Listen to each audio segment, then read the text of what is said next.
Suatu hari Ibnu Sina ini dia akan membaca satu buku, ya. Dia akan membaca satu buku lama, buku yang mungkin sudah dari orang-orang Yunani lama. Yang mengarang bukunya itu yaitu Aristoteles namanya. Tetapi, nah perhatikan. Sudah 40 kali dibaca buku itu. 40 kali satu buku itu baca dari awal sampai akhir sekali. Nanti yang kedua baca lagi awal sampai akhir. Sampai 40 kali dibaca. Tetapi Ibnu Sina nggak paham maksud bukunya. Apa solusi dari Ibnu Sina ini? Ala bidzikrillahi tatma'innul qulub.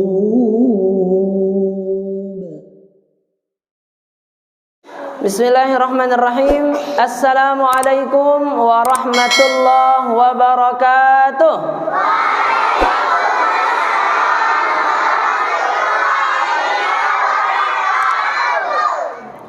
Alhamdulillahi bi ni'matihi tatimmus shalihat kama yuhibbu rabbuna wa yarda. Asyhadu an la ilaha illallah wahdahu la syarikalah wa asyhadu anna Muhammadan abduhu wa rasuluh.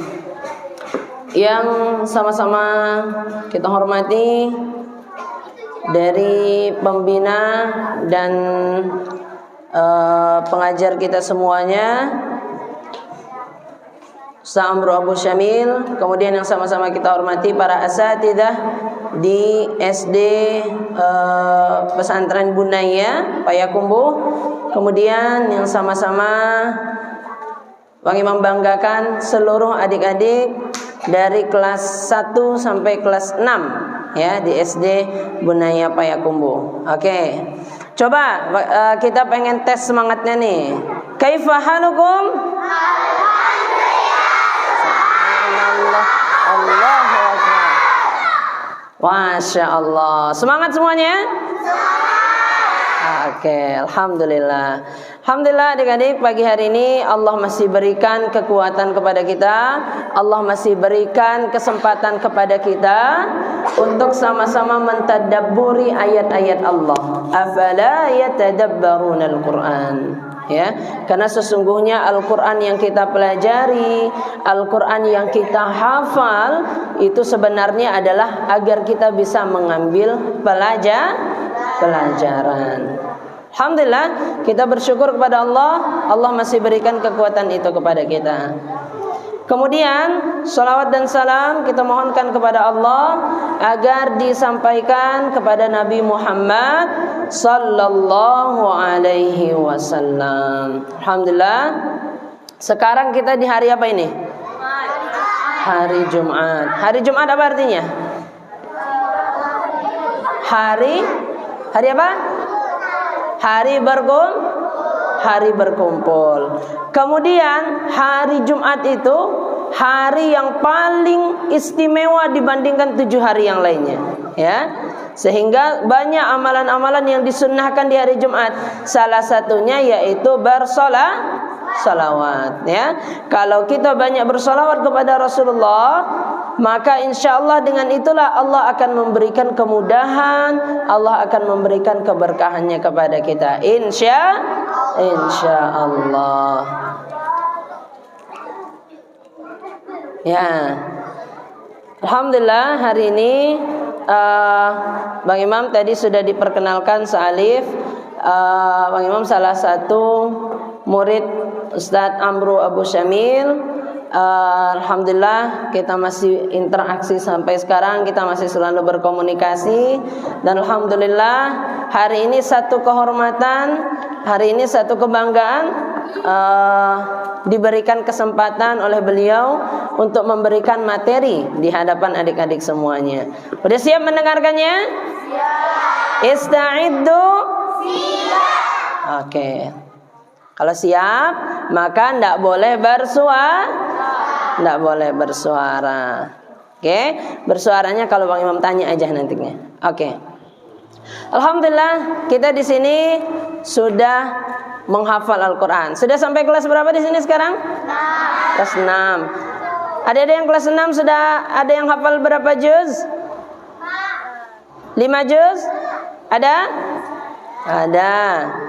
Yang lebih dari itu ada? Ada. Berapa? 7,5. Masya Allah ya. 7,5 juz. Ini luar biasa ya.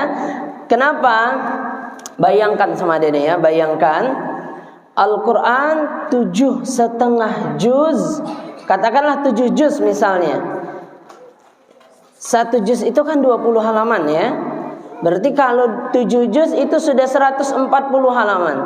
Dan itu sudah tersave, sudah tersimpan di memori kita, yang nantinya kita harapkan itu akan terinstal juga di dalam hati kita. Ya, sehingga dengan Al-Quran inilah kita akan mendapatkan kemuliaan. Dengan Al-Quran ini pula lah kita akan Allah mudahkan dalam setiap aktivitas kita.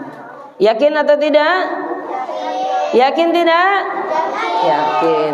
Al-Quran itu sumber kemuliaan. Allah berfirman dalam surah Al-Baqarah ayat yang ke-185. Apa Allah katakan? A'udzu billahi minasy syaithanir rajim. Bismillahirrahmanirrahim. Syahrul Ramadan alladzi unzila fihi al-Qur'an hudan lin-nasi wa bayyinatin minal huda wal furqan. Insyaallah. Sudah ada yang hafal ayat itu? Udah ada yang hafal?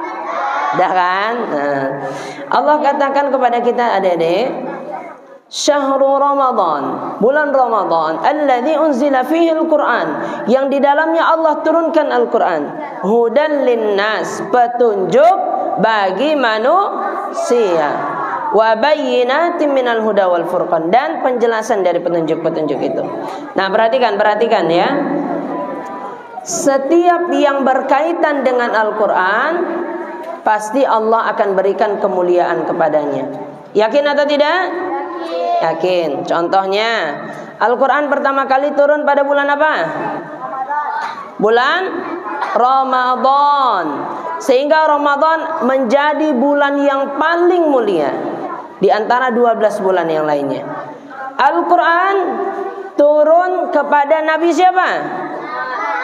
Nabi Muhammad sallallahu alaihi wasallam. Sehingga Rasulullah Nabi Muhammad menjadi sayyidul anbiya wal mursalin, menjadi penghulunya nabi dan rasul. Apalagi Al-Quran diturunkan melalui perantara malaikat apa? Malaikat Jibril. Malaikat Jibril, bagus.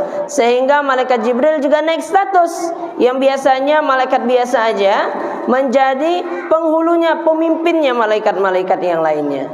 Nah, jadi setiap yang itu berkaitan dengan Al-Quran, Allah akan berikan kemuliaan. Yakin tidak? Yakin. Rasulullah SAW pernah bersabda kepada kita, Inna Allah Ta'ala yarfa'u bihadzal kitab aqwaman wa yada'u bihi akharin. Sesungguhnya Allah akan meninggikan derajat suatu kaum karena dia memuliakan Al-Quran. Dan Allah akan merendahkan derajat suatu kaum karena dia merendahkan Al-Quran juga. Jadi kalau kita mau mulia, perhatikan ya. Kalau kita mau mulia, maka kita harus juga memuliakan Al-Quran.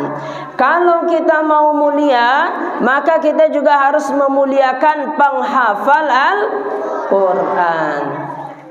Ya, jadi di sini sekarang Bang Imam punya cerita, mau dengarkan? Oke. Kalau mendengarkan harus sikapnya yang sesuai dengan adab ya. Duduknya, nah harus juga mendengarkan. Jadi cerita ini, oke perhatikan. Nah, cerita ini adalah cerita Khalifah Khulafaur Rasyidin yang kedua. Siapa namanya? Yang kedua siapa? Umar bin Khattab. Kalau yang pertama siapa? Abu Bakar As-Siddiq. Yang kedua Umar bin Khattab. Yang ketiga siapa? Utsman bin Affan. Kemudian yang keempat siapa? Ali bin Abi Thalib.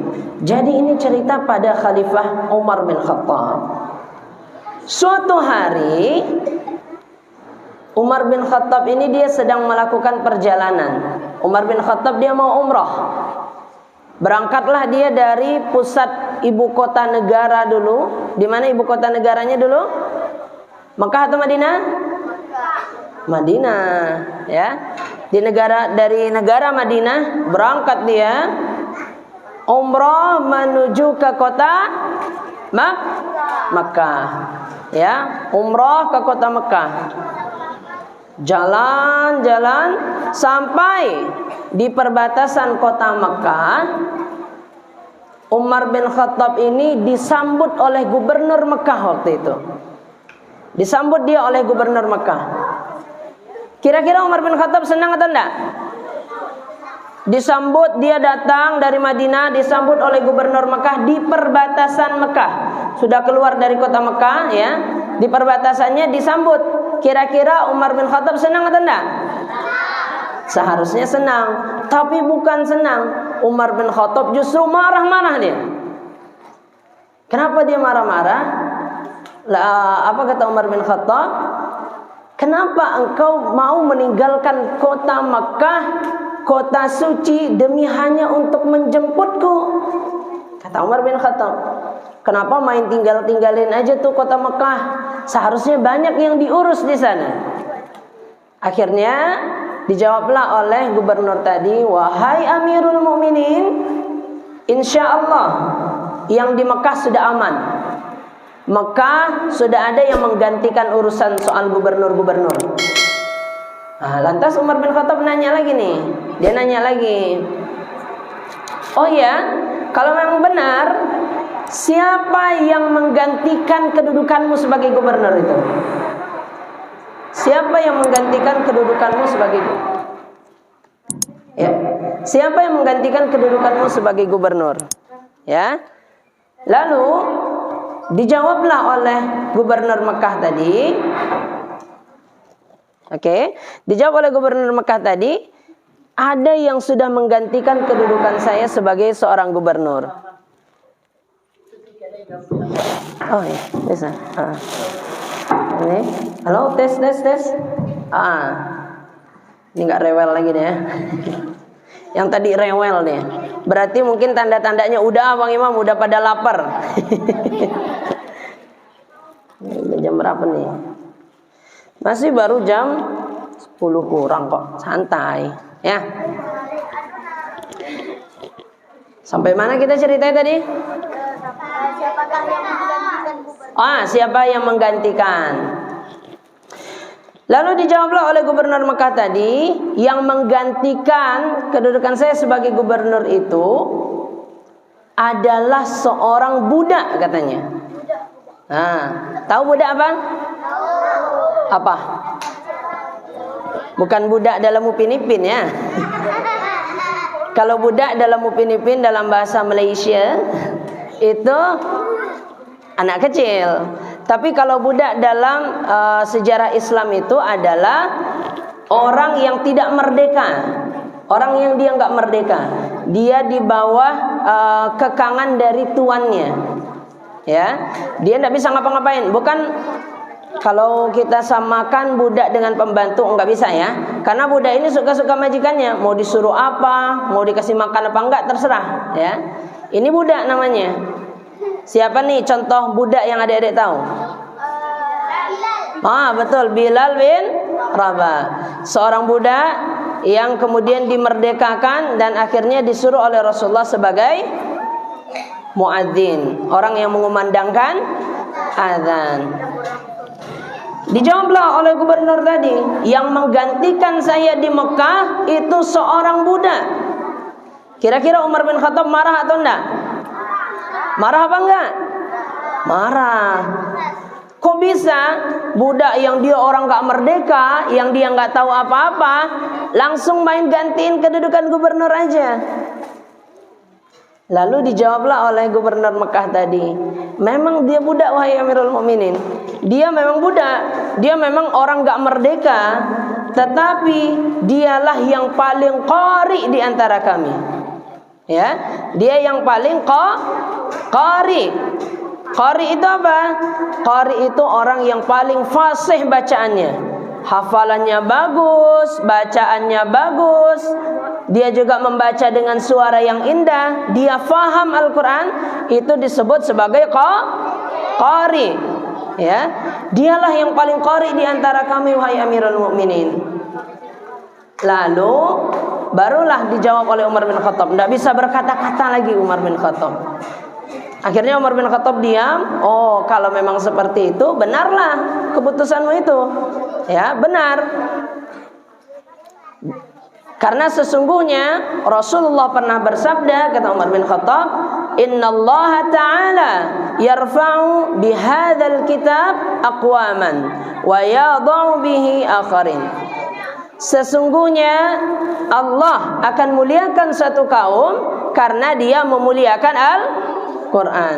Allah juga akan merendahkan satu kaum karena dia merendahkan Al-Quran. Ya, jadi kita insya Allah, ya, insya Allah kita semua adalah orang-orang yang memuliakan Al-Quran. Ya, insya Allah kita semua orang-orang yang memuliakan Al-Quran. Takbir. Sekali lagi.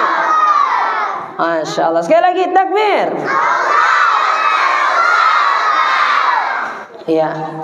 Nah, ini bentuk bagaimana semangat adik-adik untuk memuliakan Al-Quran. Insya Allah. Nah, itu yang pertama, bahwa Al-Quran itu akan menjadi sumber kemuliaan. Yang kedua, orang yang dia dekat dengan Al-Quran, yang dia selalu dengan Al-Quran, maka Allah akan selalu mudahkan setiap urusannya. Ya, orang yang dekat dengan Al-Quran, maka Allah akan mudahkan setiap urusannya. Apa contohnya? Ada seorang ahli kedokteran Islam. Nah, perhatikan ya. Ada seorang ahli kedokteran Islam, namanya adalah Ibnu Sina. Namanya siapa? Adik-adik pernah dengar nama Ibnu Sina? Dengar di nama apa? Di nama rumah sakit. Nama rumah sakit. Di Payakumbuh ada rumah sakit yang namanya Ibnu Sina? Oh, ada ya. Ibnu Sina, dia seorang ahli kedokteran Islam. Adik-adik tahu Ibnu Sina itu umur berapa dia hafal Quran? Dia hafal Quran, sudah selesai semua hafalannya, umur 7 tahun. Umur berapa? 7 tahun. 7 tahun dia sudah selesai hafalannya. Lalu Ibnu Sina ini, dia orangnya yang sangat cerdas. Dia cerdas, dia pintar. Kenapa? Karena dia sudah menghafal Al-Quran. Jadi kita harus yakin, kalau orang yang dia sudah hafal Al-Quran, insya Allah dia akan menjadi orang yang cerdas. Dia akan menjadi orang pintar. Nah, Ibnu Sina yang cerdas, yang pintar tadi, perhatikan.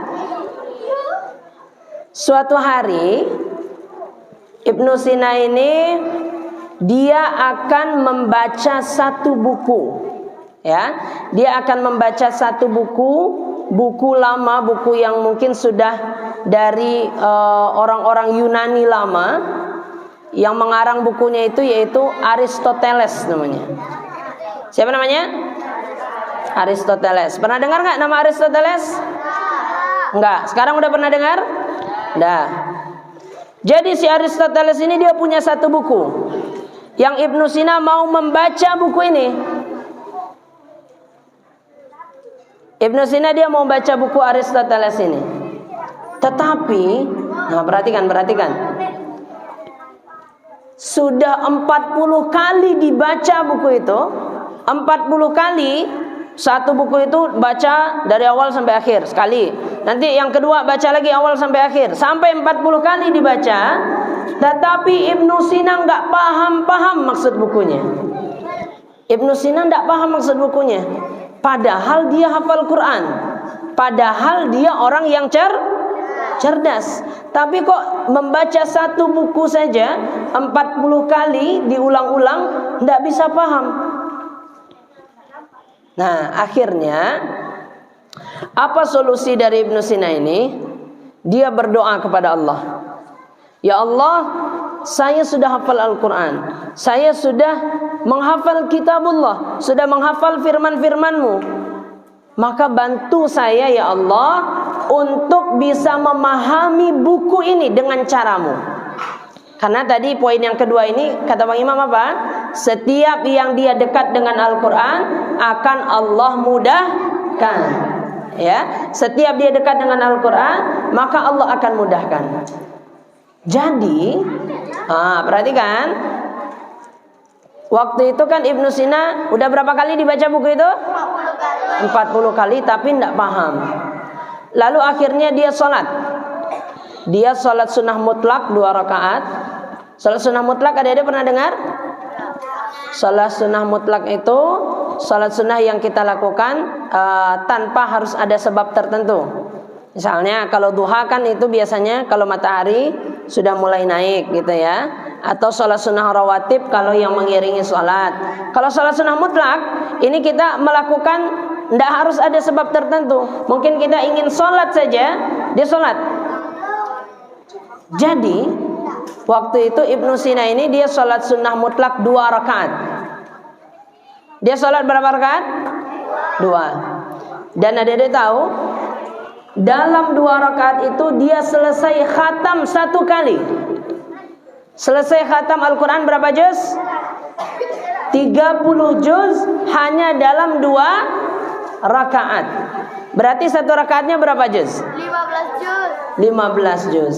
Kalau kita kira-kira kuat nggak gitu? Nggak kuat ya. Ibnu Sina ini alhamdulillah Allah berikan kekuatan luar biasa. Dia sholat 2 rakaat bisa selesai khatam 1 kali. Dalam artian 1 rakaat dia membaca berapa juz? 15.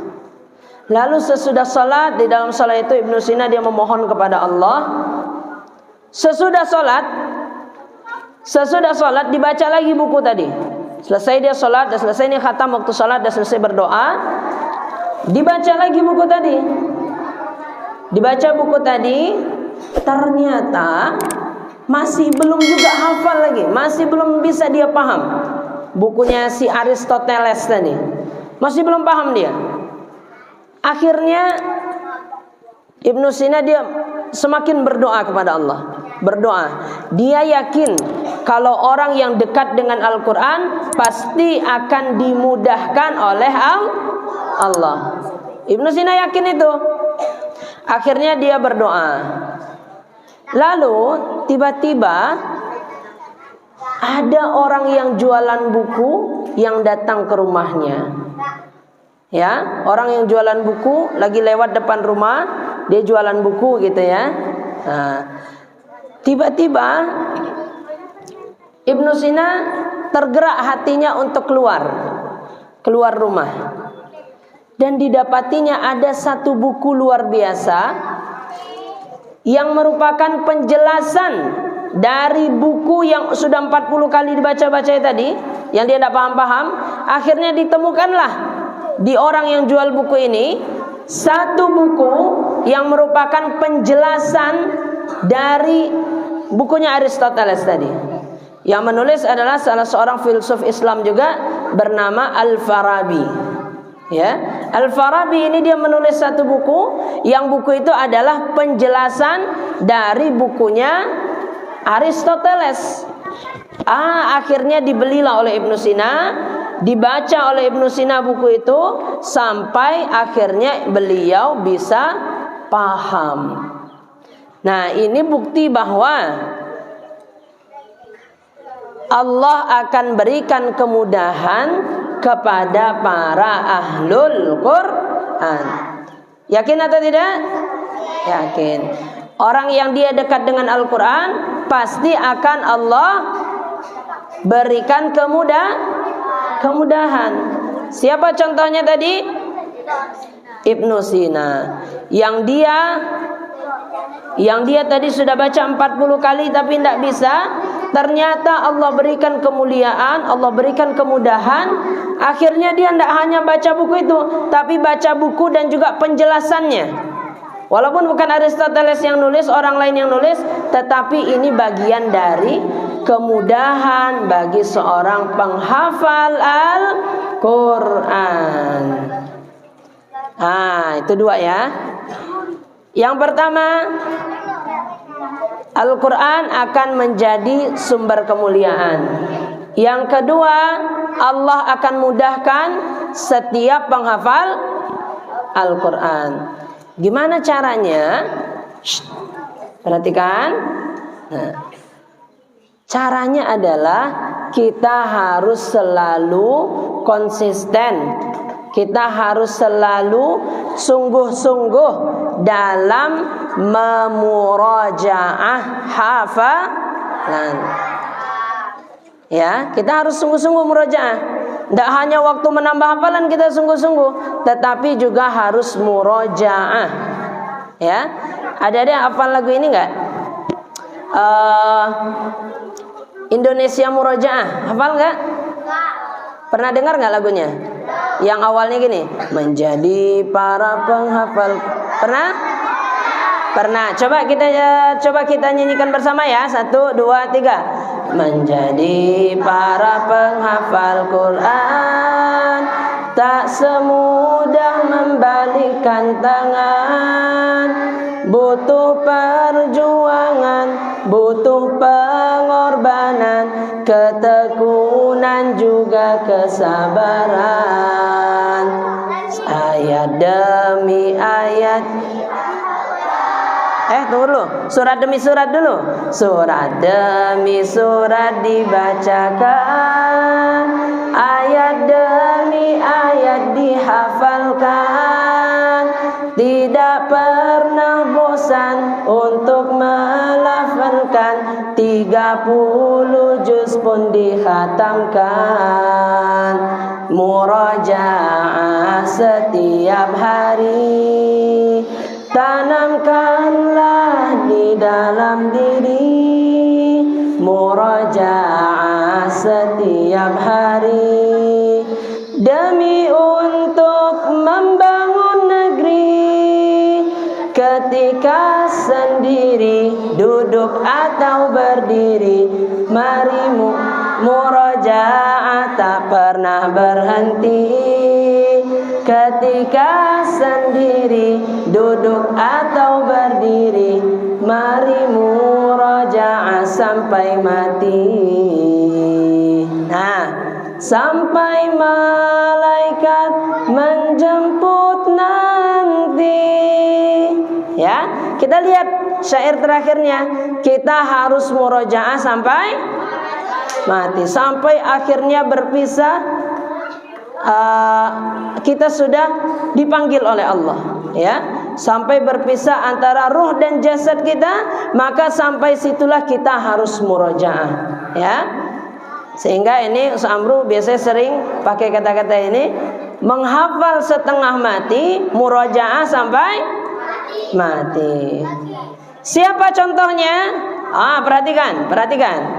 Ada seorang imam qiraah yang namanya adalah Imam Asim namanya. Siapa namanya? Imam Asim. Dan Kita di Indonesia menggunakan qiraah beliau. Kita menggunakan qiraah Hafs dari Imam Asim. Imam Asim ini dia seorang ahli dalam membaca Al-Quran. Dia ahli dalam qiraat Al-Quran. Sampai karena beliau sering murojaah, rajin murojaah, sampai menjelang matinya dia juga selalu murojaah. Nah, perhatikan, ini ada yang unik nih. Beliau sebelum wafat itu sempat berkali-kali pingsan, kemudian bangun lagi, kemudian pingsan lagi, bangun lagi, pingsan lagi, bangun lagi. Nah, berkali-kali dia pingsan sebelum beliau wafat. Dan waktu diantara dia pingsan, dia bangun itu, dia selalu murojaah. Sampai ayat yang terakhir yang dimurojaahnya itu adalah surah, ini adik-adik sudah sampai sini belum ya? Surah Al-An'am. Ada yang hafalnya sudah sampai situ? Surah Al-An'am ayat 67. Ayat itu berbunyi, "Tsumma ruddu ilallahi maulahumul haqq, ala lahul hukmu wa huwa asra'ul hasibin." Ayat ini yang selalu dimurojaah oleh siapa tadi namanya? Imam Asim. Kenapa dia bisa sampai menjelang matinya murojaah? Karena selalu dalam hidupnya dia membaca Al-Quran. Dia selalu mengulang hafalan, selalu murojaah, ya. Dia selalu murojaah, sehingga dengan itulah akhirnya benar dia bisa murojaah sampai mati. Ya, jadi ini tekad kita bersama. Kita harus menjaga hafalan itu sampai mati. Kita harus menjaga hafalan itu tidak hanya waktu di SD Bunaya, tidak hanya kita menjaga hafalan waktu disuruh setoran sama ustadz dan ustazahnya, tetapi kita harus menjaga hafalan itu selalu. Kita harus menjaganya sampai mati. Bisa itu? Bisa insyaallah? Insyaallah. Oke. Terakhir mengakhiri muhadharah kita pada pagi hari ini, ya, kita simpulkan ada 3 tadi. Ada 3. Yang pertama, Al-Quran menjadi sumber kemuliaan. Yang kedua, setiap yang dekat dengan Al-Quran akan Allah berikan apa? Kemudahan. Dan yang ketiga, kita harus menjaga hafalan, harus murojaah sampai mati. Dengan contoh-contoh yang tadi sudah Bang Imam sampaikan. Tadi yang kemuliaan kita ambilkan cerita dari siapa? Umar bin Khattab. Kemudian yang kemudahan tadi kita ambilkan cerita siapa? Ibnu Sina. Kemudian yang murojaah sampai mati siapa tadi contohnya? Imam Asim. Ya, semoga ini menjadi pelajaran bagi kita, dan kita akhiri dengan sama-sama membaca Allahumma arhamna bil Quran. Bisa ya? Coba 1, 2, 3. Allahumma arhamna bil Quran waj'alhu lana imama wa nuran. Ya, semuanya ya. Allahumma dhakkirna minhu ma nasina wa 'allimna minhu ma jahilna warzuqna tilawatahu ana al-laili wa atrafan nahar waj'alhu lana hujjatan ya rabbal alamin. Ada yel-yel menghafal Qur'annya di sini kan? Ada? Oh, enggak ada. Biasanya kalau Bang Imam sama Ustaz Amru dulu menghafal Quran mudah insyaallah, Allahu Akbar. Biasanya gitu. Coba kita coba itu ya. Menghafal Quran mudah. Insyaallah. Oh yes. Nah, coba sekali lagi menghafal Quran mudah. Insyaallah. Yes. Alhamdulillah. Baik, mungkin itu adik-adik, semoga bisa semakin istiqomah lagi menambah dan mengulang hafalannya, bisa menyelesaikan hafalannya sampai 30 juz. Amin ya rabbal alamin. Kita akhiri, subhanakallahumma wa bihamdika asyhadu an la ilaha illa anta astaghfiruka wa atubu ilaik.